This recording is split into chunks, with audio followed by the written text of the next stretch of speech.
development studio Treyarch has been around for over a decade and are best known for their work on the Spider-Man games and Call of Duty World at War. A few years ago, they turned all their attention towards developing the next Call of Duty game, Black Ops. We recently took a tour of their studios to see how they do things and how the game is progressing. So this is Treyarch. This I have to see. This is top secret here. Okay, blacked out. Dan here is working on a top secret situation, so we're not gonna tell you exactly what he's working on. When we're in pre-production, we really immersed ourselves into the whole era, and we have plenty of propaganda from both sides littered all over the place to really just immerse ourselves into the subject matter. This is our sixth game of this generation of hardware, and it's our third Call of Duty game in this generation of hardware. We made the decision after World at War to just consolidate our focus on creating Call of Duty games and focusing all of our expertise and all of our developers on this game.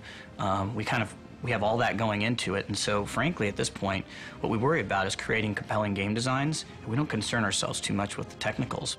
Call of Duty is a long franchise. It's got a lot of entries and a lot of great games, and we wanted to provide the players something fresh and new that they haven't seen before. So we wanted to tackle an era, you know, not World War II, not modern. It's something that hasn't been seen, which was the Cold War era. Ready when you are.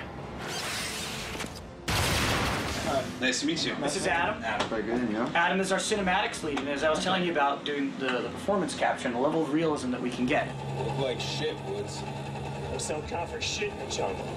It's not, baby. So one thing that we're trying to do differently on this title is we're trying to bring more realism and more character to our characters. We want them to emote their emotion better. We want you to connect with them better. We want you to kind of feel what they're experiencing on a more personal level. We want you to connect with their eyes, if you will. So what we've done now is we've taken up a process or a technique called full performance capture. So that means we capture your face, your body, and your audio, like your voice speaking at the same time. So what that does is it helps us have a more natural conversation. Even me talking around with my body language, it comes through very naturally. My breaths, my pauses, all that. Back in '64, the CIA gave up control of covert operations in Southeast Asia, handed it over to the U.S. military. From that, MacB Saab was born. We have a story. In pre-production, we start by making our story, and then we need to create gameplay that supports our story. Anybody in the studio could write an idea down on a card. Anybody. It didn't matter whether you were day one hire or you've been here for, you know, the last 10 years. And these cards were, and you had to put it up in a public place. We're in full power. You ready? Then they were collected by the leads and they were reviewed. And the ones that we felt like, hey, this is something that is actionable and we feel like we could execute on and that we'd like to execute on, release the resources to be able to put together a small sort of strike team, if you will. And we would work on creating whatever it was, you know, whether it was, hey, I want to be able to do a you know, high altitude diving mechanic, or I want to do a control of a helicopter. Take that bridge out. Nice work. The first time where we've had a dedicated multiplayer team working on a project since day one. You know, previously we've had to sort of do multiplayer second to single player, so now they've been developed in parallel since the start. No one fights alone, Mason. And that's allowed us, and that's afforded us the opportunity to do some really great things. We're not ready to do a full reveal of our MP just yet. There's just so much that I want to tell you about, but we just can't. But I can tease you with, we're putting a strong focus this year on player customization and personalization, as well as player socialization. If you think about Create a Class as one example, that's something that's been in Call of Duty for a while now, and it's been completely overhauled for Black Ops. And that played really well into the Black Ops theme, because before any mission, they would oftentimes modify their weapons and saw off a shotgun or any sort of modification the weapon needed. They could even pack their own ammo and have custom ammo types and stuff. So, you know, this is the kind of stuff that we look at and think about incorporating into a game. Bam! Kick as hard as you can, right down across the shin, into the eyes, onto the neck, into the groin.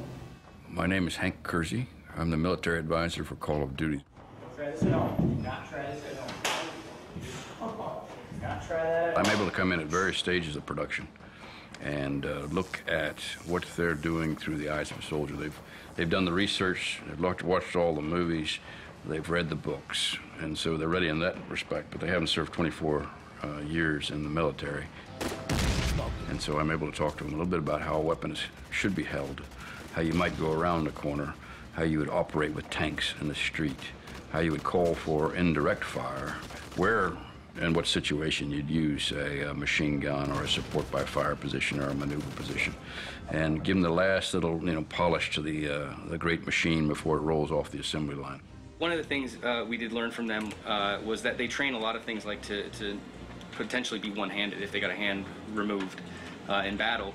So, stick it in their belt, putting a clip in, they would still be able to rechamber the weapon. Show me that again. Okay. There you go. That's a lot harder than it looks. I've got to stop embarrassing myself and give it back to you. One of the things that always disturbed me, you'd go through in the early games, is the muzzle control of guys. So you're sitting there and you're talking to a guy and you walk to talk to him, and as you talk to him, your Thompson submachine gun is pointed dead at his chest. That always bothered me. Nobody's ever quite got that muzzle control. Your muzzle should go down or up as you pass the plane of another human. I just think we still fix that. But that's something that always gave me the willies in the first game, like, God, this guy's pointing his weapon right at me. I feel like going over and slapping him. So, this is our characters team here, and this is On, and this is Ludwig, and this is where we create some of the richly detailed characters that you see in Call of Duty. So this is a real person. This is our Soviet Spetsnaz advisor who came to visit us, Sonny Kusikas, and that is him. He makes an appearance in the game, and actually we have an AI modeled after some techniques that he showed. He taught us this tactic called getting off the X in particular. And getting off the X basically said, as soon as a Soviet Spetsnaz saw a muzzle pointed at them, they would weave, they would dodge, and they would immediately get out of the line of that barrel. So if the enemy pulled the trigger, the bullet would miss them. So this one here is Sonny, and he's our Soviet Spetsnaz, and he's showing us how he'll train and do movement. This here is a Hollywood stuntman trying to do the same movement. Oops. Oh. This is our Spetsnaz that you can actually fight against. Right. So you can see right away. Wow. It must be fun creating like just working with the different AI in this, a whole different way of fighting, right? Our AI is going to do a lot of thinking and actually decide whether or not to get off the X and move out of the way and not be killed. You want to try? Making them more effective. Can I? Do you mind? Sure. Go for it. Let me do my ducking roll. That level of movement, those acrobatics, that's completely inspired by talking with a black operations soldier of that era.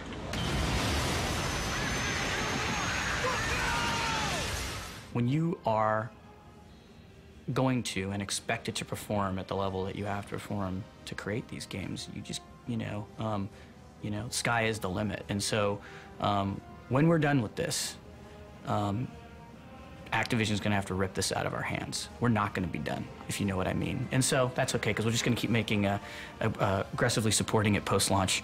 But that's just kind of our mindset. So yeah, no, we haven't creatively reached our peak. No way.